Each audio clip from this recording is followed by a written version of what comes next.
A Igreja de Cristo e o Império do Mal. Como viver neste mundo dominado pelo espírito da Babilônia. A aula de hoje, aula 6. A desconstrução da masculinidade bíblica. Vamos orar então. Pai querido, obrigado, Deus, por tudo que o Senhor fez. Sabemos, Deus, que o Senhor é perfeito em todas as coisas. O Senhor criou a cada um de nós, Deus, com um propósito.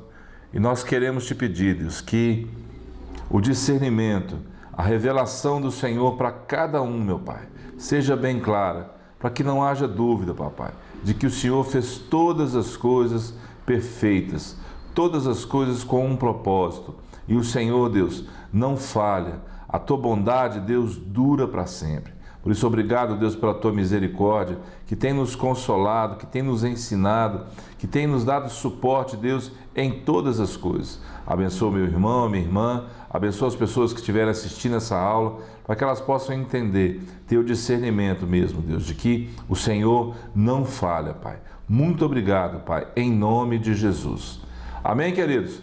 A desconstrução da masculinidade bíblica. Sabe quando é que esse tema vai ser realmente fácil de lidar com ele e fácil de ensinar as pessoas e falar? Nunca, nunca mesmo, porque a masculinidade bíblica é um padrão que Deus deixou para cada um de nós. Vamos ver o que a palavra fala sobre isso.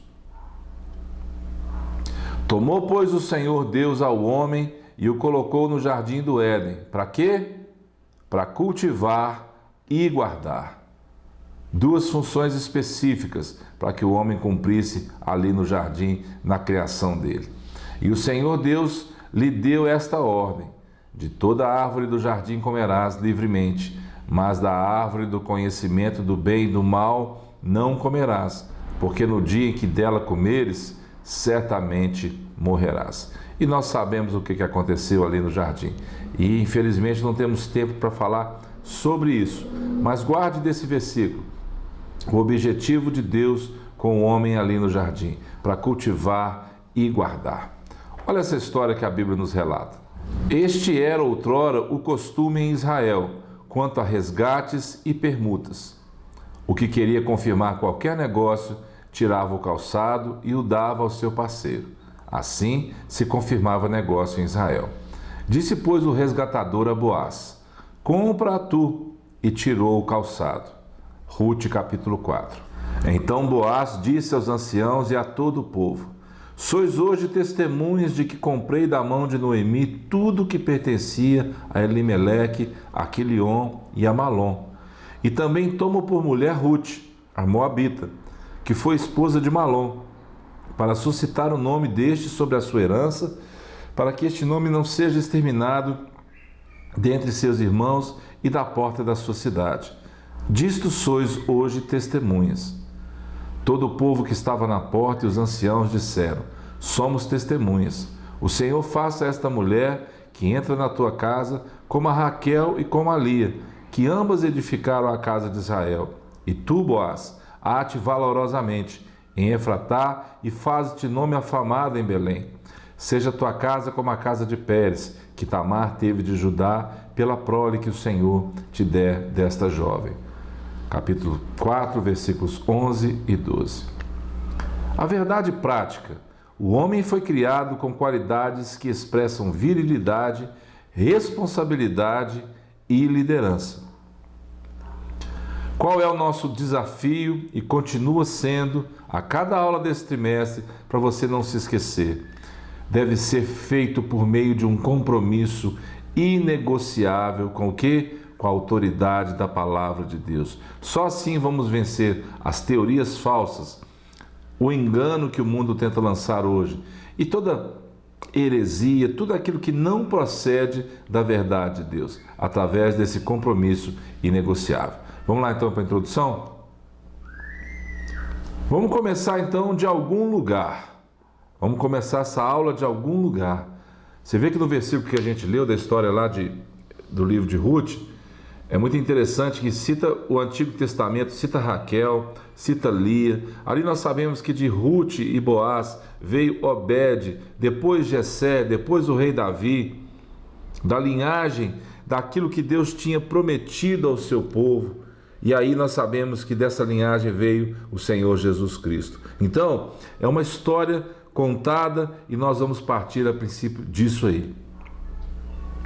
Torna-se necessário refletir então no que? No papel do homem na sociedade do ponto de vista o que? Bíblico. Como é que será que o homem tem se comportado? O que é que será que as pessoas têm esperado do homem? Do homem que eu digo, não o homem simplesmente carne, mas da figura do homem de acordo com o que a Bíblia nos ensina. Vamos lá. Qual será o impacto disso no seio da família cristã? Afinal, Deus está no controle de tudo ou não? Claro que está no controle de tudo. Tenha isso bem firme no seu pensamento. Tenha isso definido para você. Deus está no controle de tudo. Nada foge ao controle divino de Deus. Tá bom?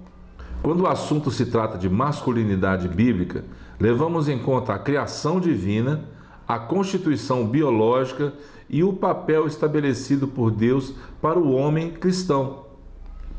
Não é simplesmente um fato ser homem, não. Há coisas envolvidas nesse assunto, há responsabilidades e nós sabemos que precisamos analisar à luz desse conjunto de informações. O movimento progressista procura o quê? Romper com os padrões bíblicos e desconstruir quase tudo que encontramos descrito nas Escrituras. E nós temos uma responsabilidade. Qual responsabilidade será que nós temos? Como homens, eu digo como homem, como varão do Senhor. E você? O que você pensa sobre isso? O que você fala sobre isso? O que você conhece sobre esse assunto? Como homens formados à imagem e semelhança de Deus, somos maridos, pais, líderes, irmãos, amigos, filhos.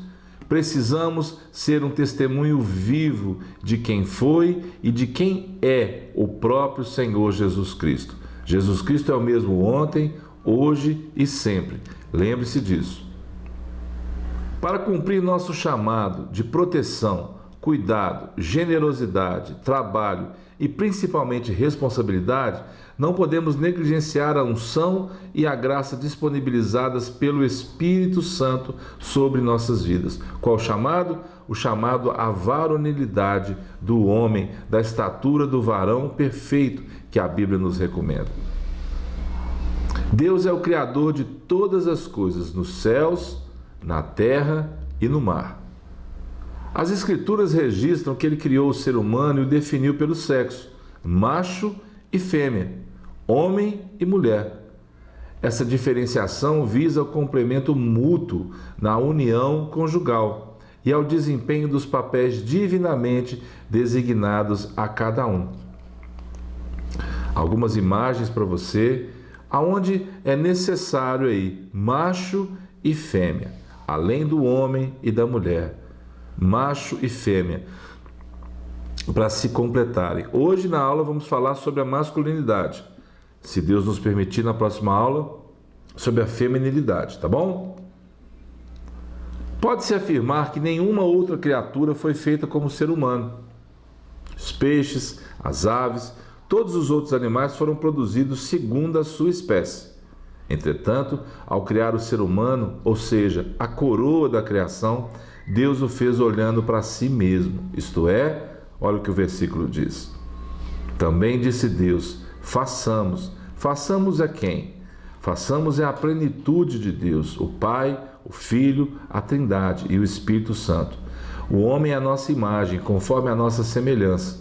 Tenha ele domínio sobre os peixes do mar, sobre as aves dos céus, sobre os animais domésticos, sobre toda a terra e sobre todos os répteis que rastejam pela terra.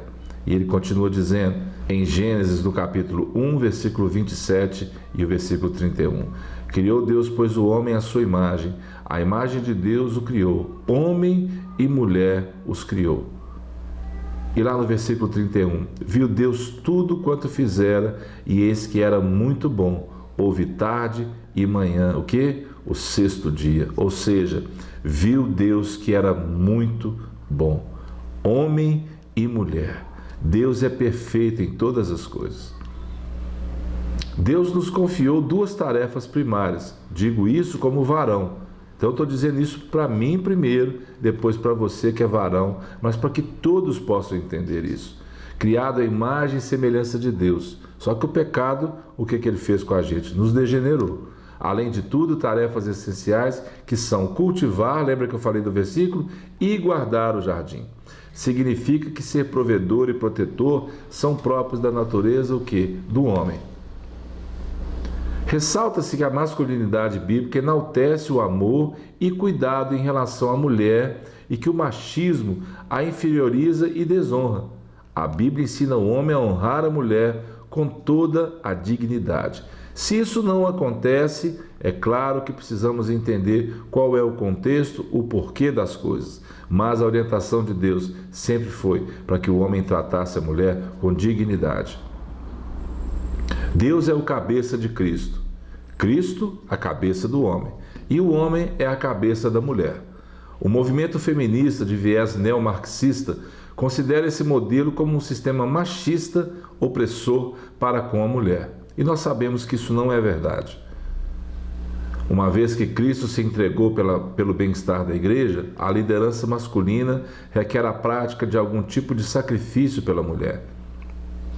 Nesse sentido, ou seja, no exercício da liderança, o homem deve evidenciar virtudes tais como fortaleza, sabedoria, coragem e respeito.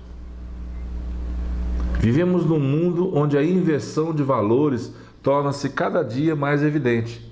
Homens que muitas vezes são sufocados por determinações simples e negligenciam o papel básico determinado por Deus, se sentem frustrados, apáticos, impossibilitados de seguir em frente. E agora, uma pergunta para nós: como invalidar a criação divina alegando que o ser humano nasce sexualmente neutro? De onde as pessoas tiram isso?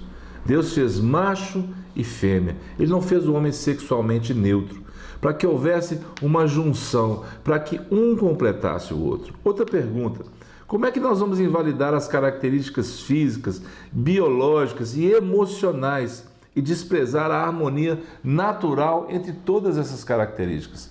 É impossível isso. Querer que a pessoa não sinta o que ela realmente está sentindo. Isso é natural.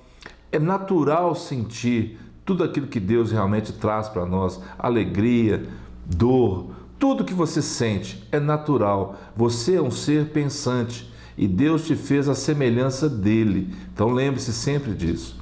Outra pergunta: as crises familiares, os divórcios, homens de duplo ânimo, é isso que nós temos visto na sociedade. Avessos. Não.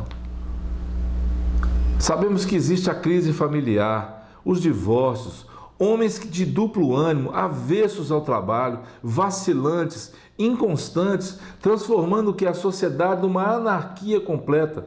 Homens que têm preguiça de trabalhar.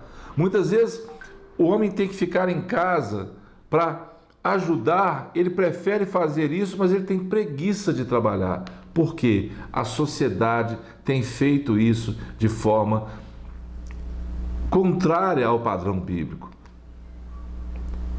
Como negar que existe uma crise atual em todas as esferas da sociedade com relação ao comportamento e à importância do homem? É impossível. Olha o que a palavra diz no livro de Ezequiel. Olha o pedido, olha o que Deus tem buscado na humanidade. Busquei entre eles um homem que tapasse o muro e se colocasse na brecha perante mim, a favor desta terra, para que eu não a destruísse, mas a ninguém achei. E ele continua dizendo: por isso eu derramei sobre eles a minha indignação, com o fogo do meu furor os consumi. Fiz cair-lhes sobre a cabeça o castigo de seu procedimento, diz o Senhor Deus. É isso que tem acontecido. Vamos lá para a conclusão, então. Abrimos a aula falando sobre Boaz. Boaz é um perfeito exemplo daquilo que devemos esperar de um homem guiado pelo Espírito de Deus. O que ele fez no contexto histórico de Elimeleque, Noemi, Quilion, Malom e Ruth? Ele surge como figura remidora, assim como o próprio Senhor Jesus em nossas vidas. Ciente de que o direito do resgate pertencia a outra pessoa, ele leva o caso aos anciãos da cidade. Torna-se com isso provedor, protetor, resgatador, inclusive da dignidade de Ruth, a moabita. Lembra dos filhos de Moabe? Da filha de Ló com o próprio pai. Nasceu Amon, os amonitas, e Moabe deu origem aos moabitas. Boaz, então, de Boaz ele gera, do casamento dele com Ruth, gera Obed, que gerou quem? Jessé, que gerou quem? O rei Davi, fazendo cumprir assim o propósito divino através de suas vidas. Essas pessoas foram perfeitas? Não. Elas tinham uma vida perfeita? Não. Mas Deus não deixou de cumprir o seu propósito através daquilo. Então, fique atento a isso. A masculinidade bíblica exige autocontrole, sacrifício, dependência total de Deus e firmeza de caráter no encargo de suas tarefas. Somos o quê? Vocacionados por Deus. A confusão contemporânea é ambiente propício à propagação de informações deturpadas do padrão bíblico de várias coisas. Portanto, a minha palavra para você, irmão, irmã, varão, varoa, desperta a igreja, para que a masculinidade bíblica seja retomada realmente como um padrão para nós, para mim que sou homem, para você também, mas que as mulheres possam entender que cada um tem o seu chamado, cada um tem o seu valor e valorizar um ao outro. Isso é o mais importante em tudo isso. Ore, busque de Deus. Se você viu alguma coisa nesse tema que tem sido conflito para você, peça a Deus discernimento para que Ele te esclareça, porque eu sei que Deus é perfeito em todas as coisas. Então, eu deixo para você essa mensagem, essa aula. Você, varão de Deus, você, homem de Deus, seja firme nas suas atitudes, seja firme naquilo que Deus propôs para você. Que o Senhor te abençoe. Fique em paz e até a próxima aula, em nome de Jesus.